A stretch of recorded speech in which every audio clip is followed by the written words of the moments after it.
This week's parasha is Lech Lecha, which actually means that Hashem told him, Lech Lecha, go for yourself. And Rashi explains, Lehanoscha u'tevascha, it's all for your good, and it's all for your benefit. Hashem told Avram, go for yourself, it's for you.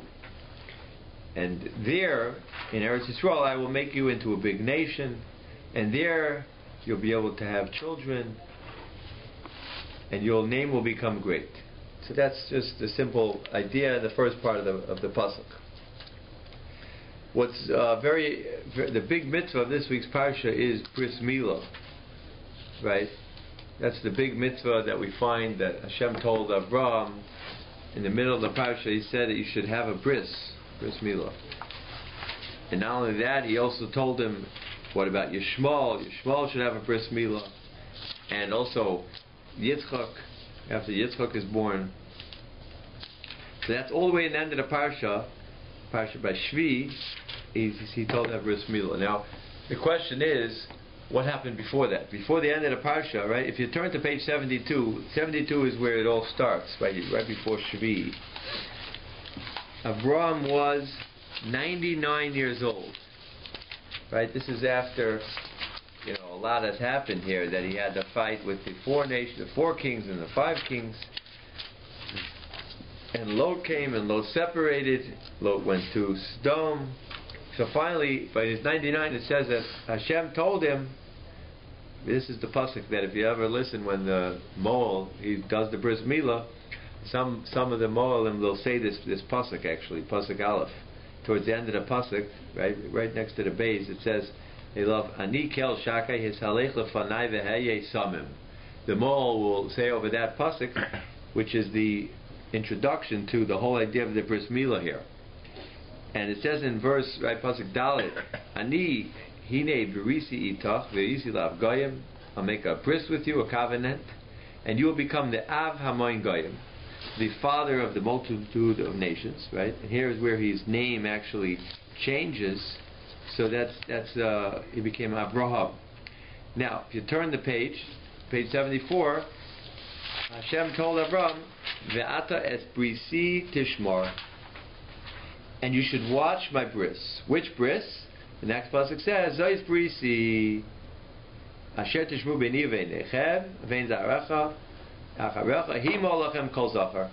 You should give a bris meal, circumcise every male. Onimaltem es besar or laschem, right? And everyone they should have a bris milah, the hayalais bris, and that will be the sign. V'diu v'nechem. Uben shmeinas yamim, when he's 8 days old, yimar lachem kol zachar l'daroisechem. When he's 8 days old, that's when we'll give the bris milah. Okay. So here he did it, and that was and then that's what happens. At the end of the parsha, he actually had a baby, right? He's going to have. Well, he doesn't have a baby yet, but at the end of the parsha, next page, pasuk Chaf Daled, that when Avram was 99, pasuk Chaf Daled in the middle, next to Chaf Hey, he was 99 when he had a bris milah, and Yishmael was 13 when he had a bris milah, and this will be the prelude to the next parsha, because then Avram is going to be sick from the bris milah, so he had to get better. Okay. So the question is, Avram kept the Torah, right? Did Avram keep the Torah? What was the consensus here? Did Avram keep the whole Torah? Yes, but voluntarily. What? But voluntarily. Voluntarily. Voluntarily. Yeah, voluntarily. Okay. He's not obligated. So, but he kept the whole Torah, right? Yeah. Because we'll even see that. Next week or a few weeks, we're going to see that he did everything. Vayishmar mishmarti chukoisai. He kept everything. Chukim says that his kidneys taught him the Torah. He had ruach hakodesh. But wasn't he eating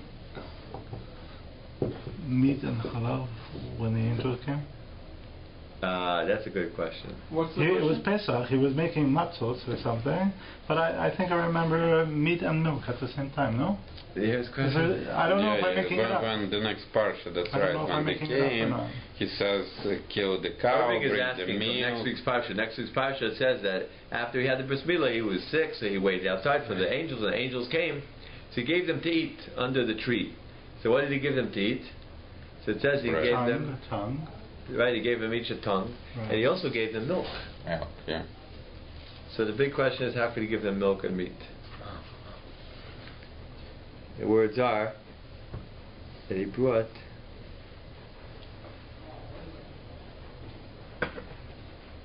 chema v'chalav. He also gave them butter and milk, and a ben bakar.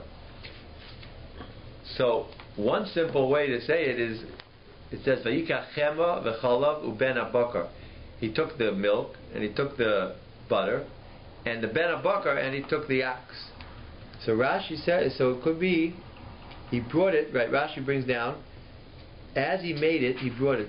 Each thing he brought. So therefore, first he brought the milk and the butter. Yeah. They ate that. Then he brought the meat. So as long as you do kinuach v'hadacha, kinuach v'hadacha means, what's the two steps? Kinuach. You ever heard of the two steps between eating milk and meat? Yeah. Dessert. Well, kinuach does mean a dessert. You are right. Literally, that's what it means. But what do you do if you want to eat meat after you eat milk? Something. Drink. You want to eat a drink. You want to eat milk? You just ate milk, and now you want to eat meat. You have to rinse out your mouth. Oh, yeah. Very good. What is it? Rinse out your mouth. So this is the answer. The right answer. Spit it out? No. You have to do kinuach. Kinuach means you have to clean your mouth out, and hadacha, you have to rinse your mouth out. So that was an excellent answer. The way you rinse your mouth out is you take a drink. Take a drink of something. The way you clean your mouth, you have to do kinuach also. Kinuach literally means to clean.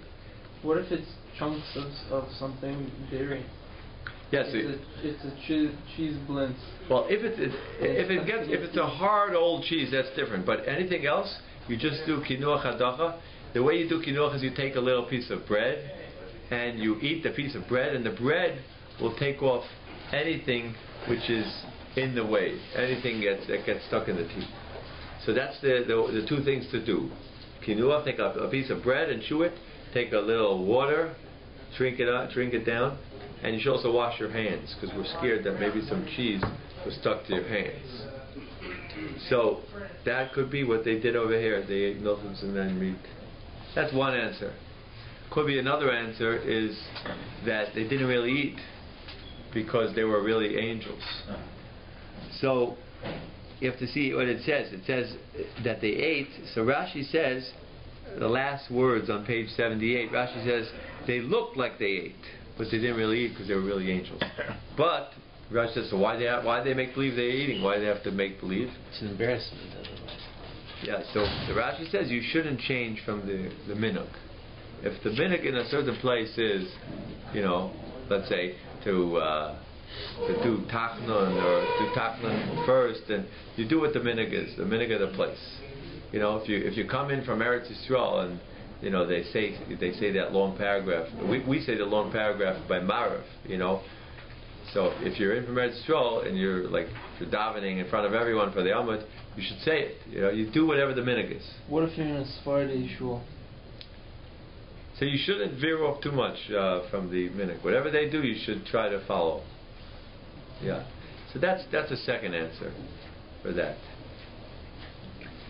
The third answer could be that they actually they actually ate milk and meat together, and they're angels, and that was one of the things that Moshe told the angels when Hashem said to Moshe, "Okay, I'm going to give you the Torah." The angels said, "No, give us the Torah."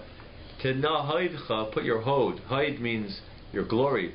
Tana haidcha al shamayim, keep it up in heavens, your glory. Why are you putting the Torah down?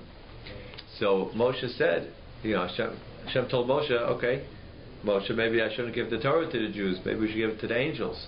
Do you have a reply for the angels? So Moshe told them, he told them, I believe this is one of the things he said. Did you keep? You didn't keep the Torah. To the angels? Yes. But it's Avram's mistake. Why was it Avram's?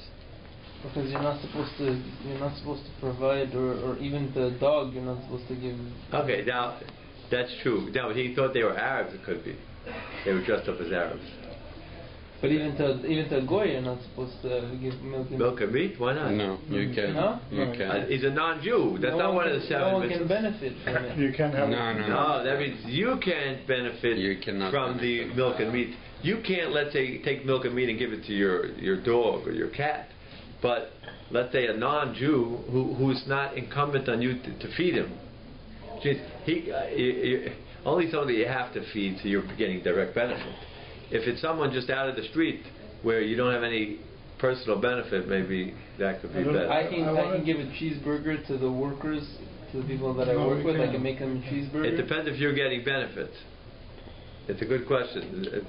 I have this shadow because I wanted to volunteer myself into like a downtown kitchen, like give up my time, and I wasn't allowed to because if I was having a mixture of milk and meat to give to somebody. Who are you going to give it to? The people that came home. Maybe some of them are Jewish. No, I mean, it's possible there was some Jewish people, but okay. But you can't even handle. You can't work there because you work with treif. You can't derive pleasure from the mixture. Can a Jew work with treif? You could work with it. Yeah. You could work with it, but you shouldn't sell it. What you're saying is true that you're not supposed to do business with. But can you buy it for your workers if you're not Jewish? But in a slaughterhouse, the shochet takes part of the cow that is treif and sells it to the goyish butcher. Yeah, it's in the same that's business. different. That's different than milk and meat. Okay. Anyway, this is just. If you want, we'll go into this a little more next week. But we're coming out that Abraham kept the whole Torah. Okay. So the question that I have to just think about here is. Sorry, just that. Where do we bring that down from? That Abraham kept the whole Torah? I'll show you the actual verse. That way we'll be really set up for this. And Yitzchak and Yaakov. Parshas told us actually. It says that that they all kept the Torah. Here, let's turn to page 128 for a second. There we see that God is telling Yitzchak to go down to Eretz Yisrael. So Yitzchak said, I don't want to go down. I'm scared to leave. Actually, he said there was a hunger, and Yitzchak went to Pelishtim. So Hashem told him, you should go down. Don't worry, don't leave Eretz Yisrael. You should stay in Eretz Yisrael. But he told them, I will fulfill the promise, and I will make your children many. And look at Pasuk Hey. It says, Ekev, why will I give you all these brachos? Why will I give you all the blessings? Ekev, because Asher Shama Avram Bekoli, because Avram has listened to my voice. Vayishmar Mishmarti, he watched my statutes. He watched all the things that I made to be careful about, my safeguards. Mitzvah Yisai, my mitzvahs, Chukah Yisai, all these are the statutes that we don't know the reason. The Torah Sai, and my Torah, which Rashi brings down all these ideas. Rashi says that mitzvahs are things that make sense, that we understand these mitzvahs, like not to steal, not to kill. So it says that Avram watched all this. Shama Avram Bekoli, Avram listened to my voice in all these things.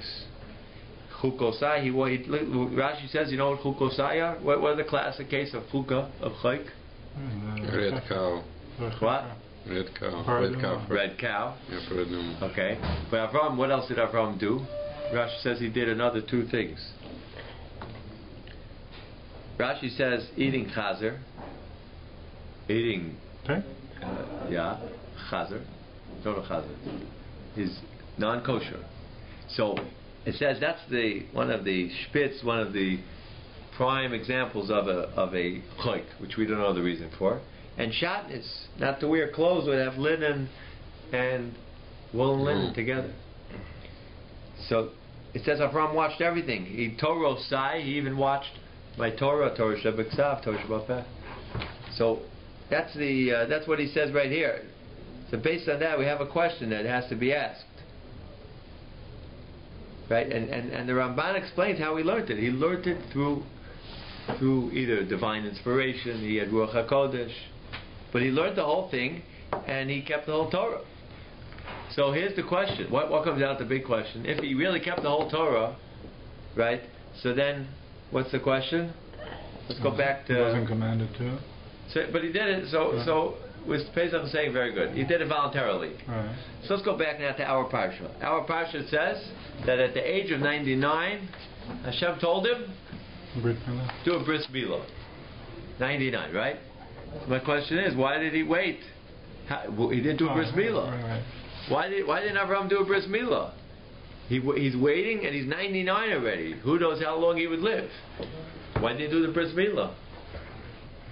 He did everything else. He's not wearing shanis. And why you're saying why was he commanded to do the bris milah at this particular time when he left? Well, that's okay. Why didn't he know about it since he was a young boy? But I'm asking, he probably did know about it, right? Well, when did Hashem give to him? Right now, he's giving him a commandment. After he left. After he left. What age was he? 99. No, when Hashem gave him the Torah. Micah, it says. Micah. No, so that he's been doing a whole parsha already from when he recognized Hashem. Because he was keeping the whole Torah. He had to leave his old land to Eretz Yisrael, maybe. Right. So what? I don't know. Maybe in Eretz Yisrael, that's when he needed to take on the brit. I don't know, or take off the brit, however you want to put it. Yeah, but he kept all the other mitzvahs also. Like, does that make sense? He didn't wear shanis, he didn't eat chazer, but he, right? That he was careful about, right? He put on tefillin, right? He did all the mitzvahs. So, but this is a cardinal mitzvah. Yeah, so good. So you should have for sure done it. Mitzvah, so why didn't you do it? Why didn't you do it? So there is something. The answer is because he had to be separate from the rest of the people that he was with. Okay, so he should have done it right away. No, he had to be separated. Yeah, so how was he separated? He had to leave. Was he born? No, he wasn't born like Adam, circumcised. He had to leave. He had to leave his father's house. He had to go into Israel in order for him to perform the mitzvah, bris milah. Bris milah is a way of identifying yourself that you're separate from the other nations. So there's a physical way of going out, left Israel, and then there's also psychologically and physically to separate yourself. That's the whole idea about bris milah. It's a funny thing that we talk about this because secular society, till today, I don't know why they're arguing or they're debating. Is it healthy or not healthy? I mean, to have a bris or not a bris. And yet they completely ignore the reason why we do a bris. It's not a question of health or not health. It's a question of that we're commanded to do it. But the secular world... Same thing with food. Same thing what we eat. I mean... What do you mean? Even if it was unhealthy, if we were commanded to do it, we would do it. I understand, but the world is debating this issue about bris and not bris. It actually was recently published in a medical journal that it's proven that it's healthy. Forget about that's exactly what we don't want it to say. That's exactly what it shouldn't say. Okay. It should say the reason why the Jews do a bris milah is because they were commanded to do it. Not a question of health, because they took this issue and they made it into an issue of that it's healthy. That's why the Jews do it. Yeah. So that's it, right? Yeah. So you have to always remember that we're doing the mitzvah because Hashem said the mitzvah, not because it's healthy, it's nice, it's convenient, or So why? So what's the answer? What's the answer? So Jonathan and Irving want to know. So why didn't he do it? He should have done it before 99. I didn't want to know until you posed the question, which is a good question. But now it's bothering you. That's the point. The point of Torah is that questions should be real. That it should really bother you. You're asking why did they do it now at the particular time? Yeah, only at 99. Like it means he recognized God. So it has to be something to say with the fact that he had to leave. So wait, so I'm going to speak about. I just want to point out how old was he when he recognized? You're a pater from another mitzvah. I don't know. But which mitzvah? If that would be true. He was commanded by Hashem to leave. That's a commandment. Yeah, but what about till then? He recognized. Avraham recognized Hashem at age 3. The Ravid says maybe a little later, but he knew Hashem. He was doing the mitzvahs. So why do you wait till 99? So I'll tell you two answers. I guess one of them to show rest of the Jewish people that you can do the bris There's after no 8 other Jewish days. people. Oh, the future Jewish people. You could do it even Again, we derive everything from the Torah. So let's put it that way. It was, if you wouldn't be bris milah, later on Jewish people wouldn't do it, right? So I'm saying that one of the reasons to show that later on it will be cases where it won't be on a 8 days, but could be much later. So I guess that was the case he didn't do himself first. He did his sons first, and then his servants then, and then himself. Yeah, I know, So but it doesn't matter. He was commanded at 99. He done it in. He didn't do it throughout the period of time. He done it probably in a day or two. So what I'm saying in 99 probably it's to show other people in the future that we are obligated to do the bris after 8 days and on. But if because today, if you bury a Jewish person who doesn't have a bris milah, they do the bris milah after the death, before they bury. That's also an interesting halacha. If someone doesn't do a bris milah, can he be buried at a Jewish cemetery? If someone doesn't do bris milah, we do the bris milah on them before we bury them, because the halacha is that someone who does like a veira, like Avram, will help pull him out of Gehenna. Says Avram. But we also learn that even if a Jew is not circumcised, we still call him the circumcised one, and even a goy that's circumcised, we still call him the uncircumcised. Yeah, that's true. But it's interesting. It says Avram pulls people out of Gehenna. Whoever does something very, Aveira, pulls them out. But if someone is with a non-Jewish woman, it says Avram won't pull them out. Right. So it says that there seems to be like an angel or Hashem. He makes him look like that person, like he was, like he still has his orla, like he never had a bris. So Avram doesn't recognize who he is, so he doesn't pull him out of Gehenna. It's a very interesting Gemara in Eruvin. But still, okay. Now here's the answer. I'll tell you one answer. There's a few answers on this. One answer is, what was the whole idea here, right? The first word we said is that this is called a bris. And we even read the pasuk before that Hashem told Avram, I want to make a bris with you. What's a bris? A covenant, right? It's a covenant between us and Hashem. It's a sign. It's one of the signs. It's one of the signs that we have between us and Hashem. Which is why, if you ever go to a bris milah, you'll notice that at least the one who's doing the bris, he wears his tefillin, right? You notice the father of the boy. Right? You ever see he wears his tefillin, right? Why is he wearing his tefillin? It could be a half hour after davening. It could be the middle of the afternoon. Right. If they tell the father of the boy to wear his tefillin. The answer is because Sandak or the father of the boy? The father of the boy. Sandak usually don't actually, because he needs. So what's the reason? The reason is because it's a sign, and the bris is a sign, and the tefillin is a sign. We need two signs. So we wear one sign because it's like doing this sign, we have the other sign.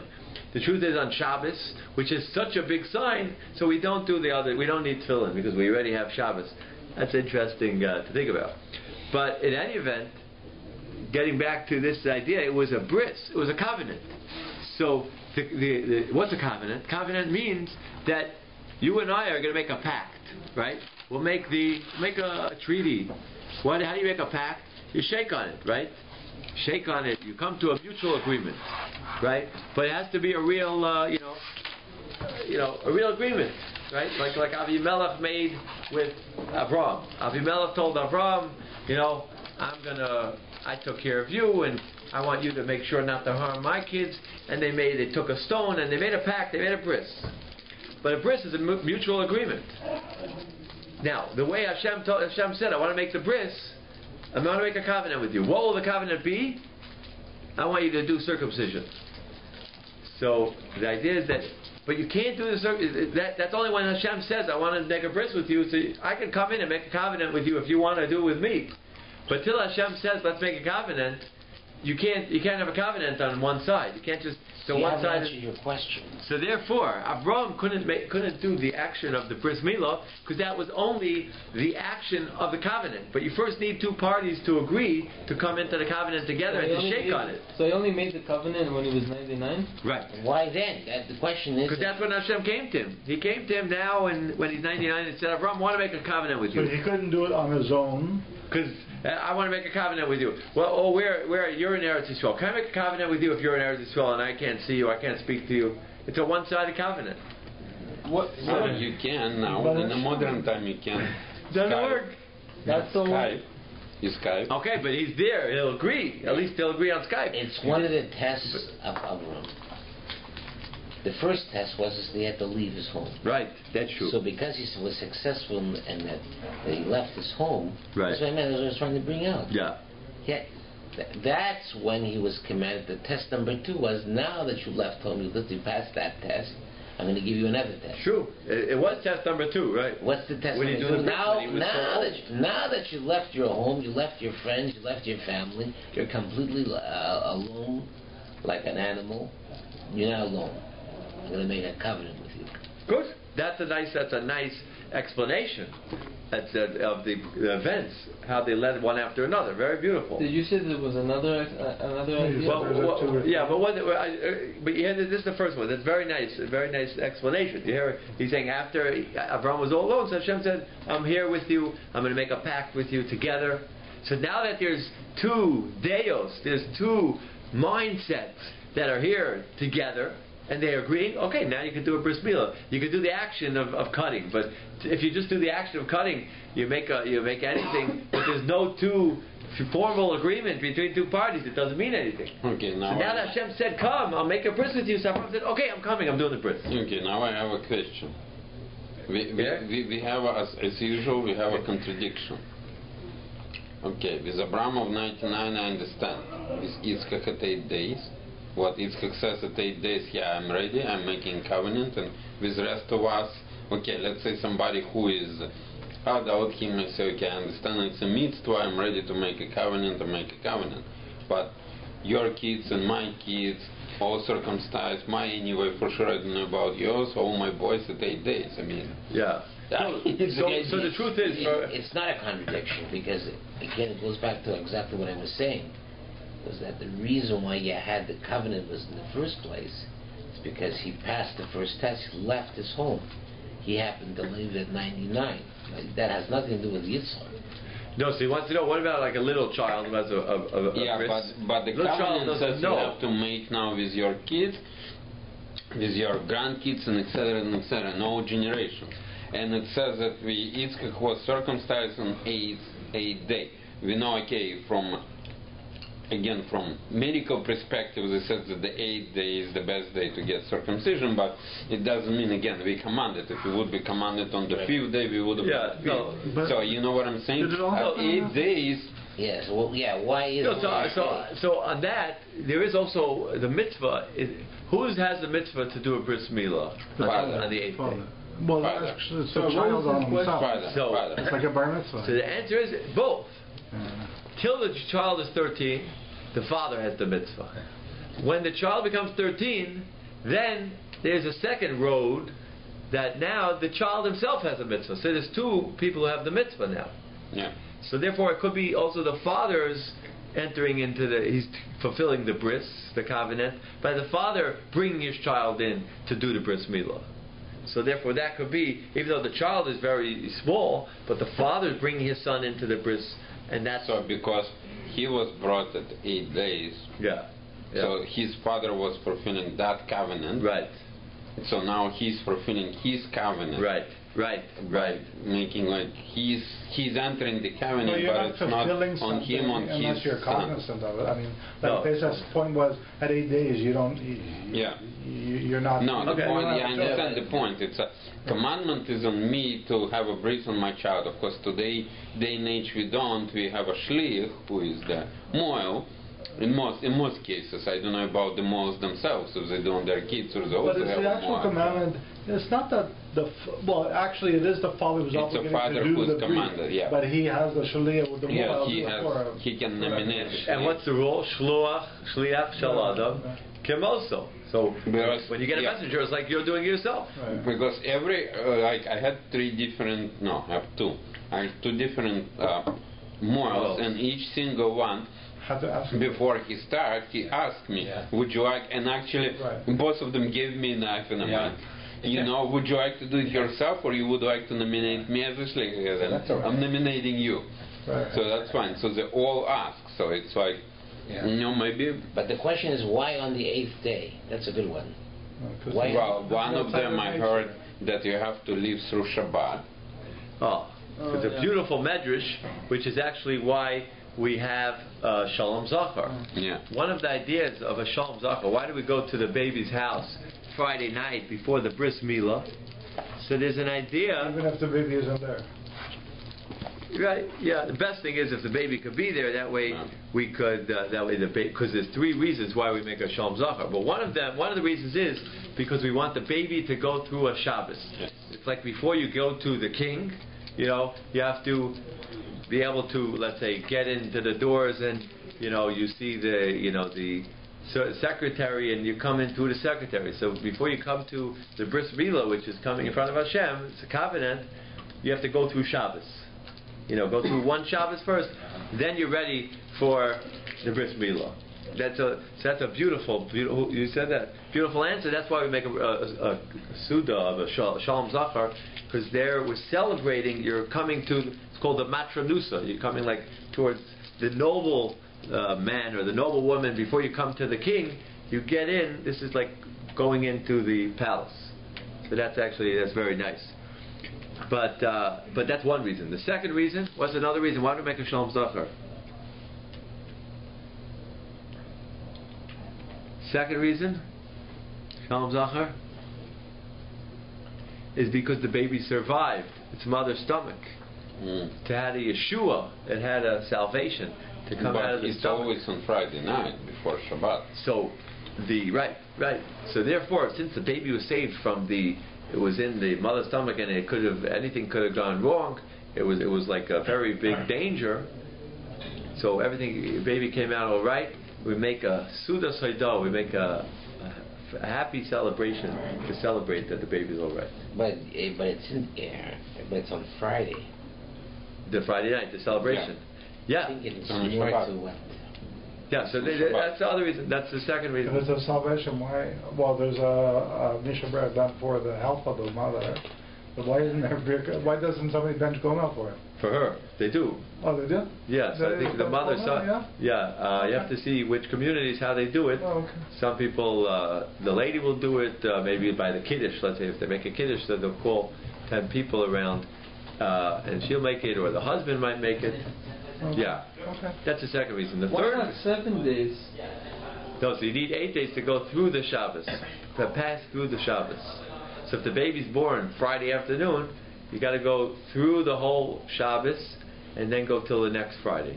But if the 8th Or if the day baby's turns out to be on the if Shabbos, the baby's born if the baby's born Matzah Shabbos, so you can't just wait 7 days. You have to go through the whole Shabbos, because you have to go through the Shabbos to come. Mm. Motzei Shabbos, 7 days. Sunday Motzei morning. Shabbos is Motzei Shabbos. 8 days. Well, 8 days. we only do it by day, and you have to wait till the 8th day. Okay, so The other thing is that it's above nature. Like nature is a natural. that is and Brit is above nature. Bris is above nature. That is an idea. That is definitely for sure an idea. There's another reason, a third reason for Shalom Zachar, and that is that it's actually a meal of mourning. It's an avelos. It's a morning meal. That's why they serve chickpeas, right? They have chickpeas. Oh yeah. Why chickpeas? Chickpeas are like, you have chickpeas yeah, there? Yes. Arbis. Why? Why do we have arbis by Shalom Zachar? Why do we have chickpeas? So this is going to be, we're going to get up to this soon, as we find the beans. We're going to have the beans in Parshas Toldos, right? The story of the chalent and the beans with Esav, right? And it's the same answer. Why did he have beans? Haliteini nam and adam mazeh. He told him, pour me this red beans. Why was sitting Shiva? Oh, excellent. So what do the beans have to do with Shiva? Because beans are round, The eggs. and eggs are round, and they symbolize the cycle of life, that everyone comes into the world and everyone leaves, and it passes from one person to the next. It's not like anyone is saved from this. Person has to do as many mitzvahs as he can. So it's like it has to do with the idea of Yibur? Of round, yes. Has to do with, yes, excellent. So I'll read you Rashi. Rashi says, right, they're Gilgul, they're like round, because Avelos, mourning, Gilgul HaChoyzer B'Olam, it goes from one person to the next. It's not like only certain people are in mourning. Eventually, everyone's in mourning because everyone loses relatives, because everyone, right, no one's... The concept of life is actually, if somebody... The concept of a new birth is actually in the same dichotomy, the beginning of death. Yeah, so it also could be a circle goes round, people are born, people die. It's a cycle of life. That could also be. So why is there so much emphasis on how precious life is? It's not actually so precious. In a way, you're saying it's not so precious. It is precious. Who says not precious? Well, you're saying, okay, the baby's born, so... Oh, no, so I didn't tell you. I didn't say that. I didn't say that. Isn't that what it is? No, all I said was one thing. I said it's a meal of mourning. I didn't tell you what we're mourning about yet. What are we mourning about? We're mourning that the baby has just forgotten the whole Torah. Oh. Because when the baby's in the mother's stomach, it has a special angel. The angel teaches the baby the whole Torah. Finally, when the baby's ready to come out, what does the angel do? That's on the lip. Gives it a little knock on the lip, forgets the whole Torah. So we're mourning that the baby forgot the whole Torah. That's the idea. So therefore we make a meal of mourning.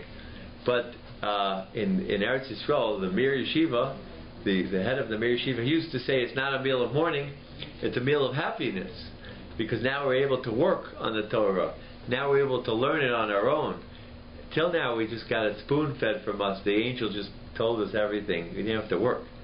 If anything, now it's the real Torah. Now you really work for it. You get it on your own. That's the best. So he said it's a meal of happiness, not a meal of mourning. So why did the Goyim have the thing there? I don't know that. They said there was once a kid who was born. The kid who was born, who was spitting off Torah. He was like rattling. You say the reason why you have this little indentation. Yeah. They say there was a boy who was born. He was rattling off Torah by the dozens. He was saying Gemaras and everything. So he knew everything. Little boy. So they brought him to maybe.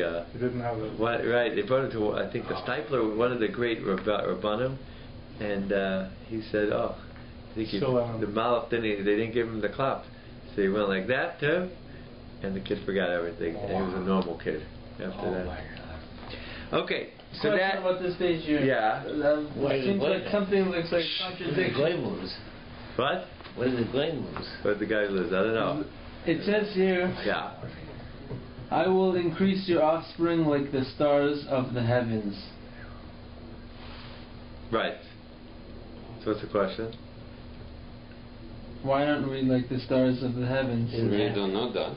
Didn't happen yet. What page is that? We don't know yet. 129. We don't know how many stars there are. 129? No, it's also in this parsha, I think, too. I think it's been fulfilled. It says the sands of this beach, the sands of the ocean. Of the beach, actually, it's where we've been told why we will be not in one place, where we will be scattered. That's the first point where it says we will be scattered all around the earth, because sand of the beach, so we scattered throughout the whole beach. No, I will make your offspring as the dust of the earth. What page is that? 61. 129. 61. Stars in this parsha. The stars means that everybody is looking to see where the Jew is living, where they home. Pasuk 16. I will increase your offspring like the stars of the heavens. Everything circulates around the Jewish people, the whole world today. So a lot of answers on this. It could be it's referring to the time to come. in the time of Mashiach. And then somewhere else, no, but you I've can't heard that count says 16 million stars. You can. Not I mean, you 16 couldn't even million. count 3 million stars. It's to the 19th decimal point. Okay, so anyway, that's We were always told we were always going to be the smallest of nations. Yeah. So when is But is even that? the smallest of nations is millions of people, and you can't count millions of stars. That's Well, more than actually, no. In Gemara, it is a count of the stars. They count the stars. They said the clusters of Soris and the Roman clusters of Sori, and they give the approximate number of those clusters. And today, the current numbers that they count of the stars, it coincides with Gemara with like 1/100th accuracy of that. You know, they actually in Gemara says that it's a cluster and we know that it's cluster of Sori, the Roman cluster the Gemara of indicates Sori. the number of stars. Yeah, and it says how many those clusters. But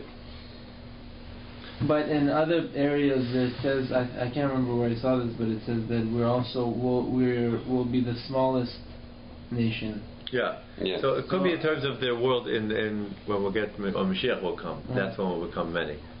So I'll just tell you one more answer. There's one more answer why Abraham didn't do the bris milah. Right. So far we have one answer that he had to wait. Because it was a one-sided covenant until Hashem spoke to him. Right. He needed Hashem to come, and then it's a covenant. Now you can do the bris. So Hashem, this was not the first time that he had conversations. Yeah. No, but he needed Hashem to say, "Let's make a bris." Okay. Hashem had to say, "I want to do the bris." Okay. That's answer number one. Answer number two is an idea that's given, I believe it's by Vilna Gaon, if I'm not mistaken, that he says something very interesting. He says, what's the idea of what happened? What changed now? At 99, did anything change with Abraham? What happened now? Was there any difference? Why did he do it now? He had a son. But He was told that he was going to.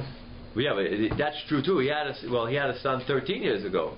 Shmuel is going to be 13 now. No. He had a son from Sarah. He had a Jewish son before he had a... No, he didn't have that's next week's parsha. He's going to have a son from Sarah. Vayera. The angels are going to tell him 3 messages. One message was he's going to get better. One message is he's going to have Yitzchak. And the third, then he needed one to destroy Sodom. That's going to be next week. That's next week. So he didn't have a son yet? He had Yishmael. He only had Ishmael Yishmael. with Hagar. He only had Yishmael. Yeah. This is who I thought it says there that it's on 8. Oh no, it says the next one that on 8 day Yitzchak was circumcised. So what happened now? What? So what changed? What changed now in this right now? All of a sudden, he didn't want to do the bris milah for 99 years, right? Well, all of a sudden now he wants to do it. What changed? So he didn't want Ishmael to be the... No, actually there was somewhere it says that he thought Ishmael would be his continuation. But then Hashem told him it won't be Ishmael. But why couldn't he do the bris milah when he was 8? Right? When he was 15, he should have done the bris milah. Well, you already said. So we said one answer. Yeah. Now I'll tell you another answer. Another answer is that what happened here in this verse. I want to just read the verse. Turn back to the page here. Page of the actual commandment to get the bris. It's on 74. At the top. You and your offspring after you throughout your generations is my commandment. Oh. 74 shall be circumcised. Right. So this is. So what do you call this? This is the first mitzvah of the Torah. This is the mitzvah that he had to do bris milah. This is mitzvah. Well, maybe mitzvah number 2. It's a mitzvah. He got a commandment to do a bris milah. So the question like this is the question: do you get more reward for doing a mitzvah that you have to do, yes, or more reward for doing a mitzvah that you don't have to do? Oh, I thought you wanted one you have to do. Right? I'll give you an example. Classic example could be, like a blind person. Blind man is, let's say, exempt from a lot of the mitzvahs. If a blind man, let's say, does a mitzvah, let's say, tzitzis, right? Let's say, says that Re'isa Moso, I think a blind man's exempt from mitzvah tzitzis. But let's say he puts on the tzitzis, he gets a mitzvah. Now, who gets a bigger reward for putting on tzitzis? A blind man, or the one that's obligated, or a person who's not blind? A person who's not blind. Person who's not blind? Yeah. David? Who gets a bigger mitzvah? Or Irving? I'd say the person who's not blind, he's obligated to do it. Person who's not blind. Who do you think gets a bigger mitzvah? Person that is commanded to do it.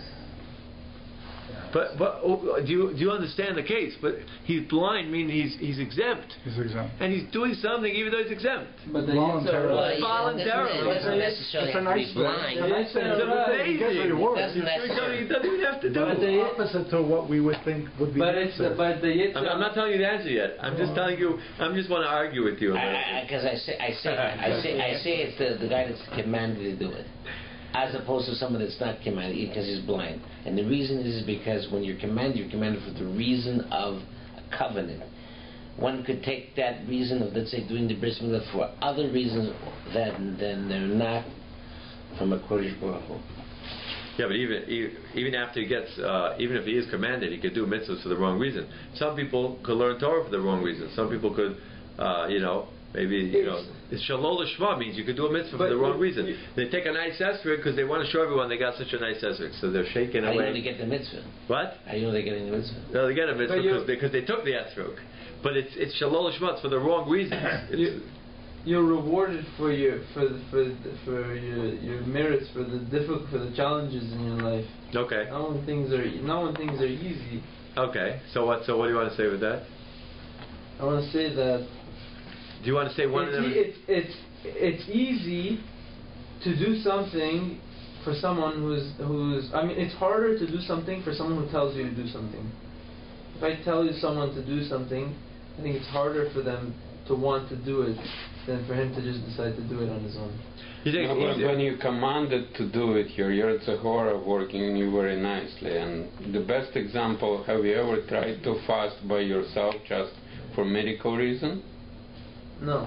Well, try once and you see how easy it is, and compare it with the fast on Yom Kippur. And compare with the fast on Yom Kippur. Right, that's Yom Kippur or 9 of Av, Tisha B'Av, your fast is usually, unless you're really in the davening big time, it's really like you want to eat like crazy, which is I personally had times, just for my personal reasons, where I could fast 25, 26 hours like nothing, just because I wanted to. Like for me, even today it's pretty much quite easy, but not when I'm obligated. Because it's a horror works on you, and she says to you why you have to do it.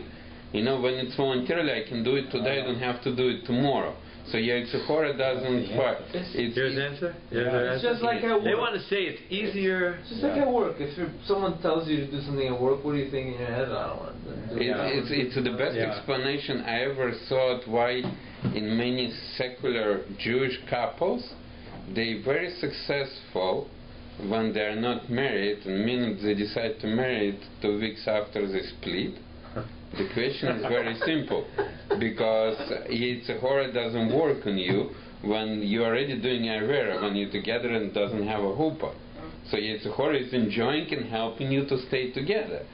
Minute you married, now it's so official, that works against you. Because, oops, you screwed up, you're not doing what it wants to do. So that's why they don't hold. Same idea. This is very nice. So Jonathan, together with Pesach, is saying that there's a difference between someone who's commanded and someone who's not commanded. If you want to do something on your own, that's very, very nice. You're even going beyond the letter of the law. But you don't get as much reward as someone who's doing something they have to do. Right? Because you have to do it. And on that, Pesach is explaining, could be a number of reasons, but he's saying one reason is because when you have to do it, there's a Yetzirah that you shouldn't do it. There's a Yetzirah, the Yetzirah wants you not to do what the mitzvah is. So, for like the classical example is like Yetzirah will get you to do anything but learn Torah. Let's say you want to come and learn Torah, he'll send you the biggest mitzvah, he'll send you a chesed, someone to help, he'll send you all these mitzvahs to do anything but don't learn Torah. Because if you're commanded, you could do such a big mitzvah. He doesn't want you to do something that you commanded. It's very hard for you to do a mitzvah you commanded. But something that you're not commanded, that's very easy because there's no Yetzer Hara. Because it's not like there's a commandment looming upon you saying, do this mitzvah. If there's nothing looming upon you, so the Yetzer Hara says, okay, you can do any extra credit things you want, but I want to make sure you don't do what you commanded. There's a special Yetzer Hara given to prevent a person from doing things that he's commanded. That's why we get reward for the mitzvahs, because as much pain that we have to undergo to do the mitzvahs and not let them slip by, that's our reward. So therefore that's a din. It's called in Hebrew Gadol Mitzvah V'Isa. This is the name of the statement. Gadol, it's greater. Mitzvah, someone who is tivoi. What's a tivoi?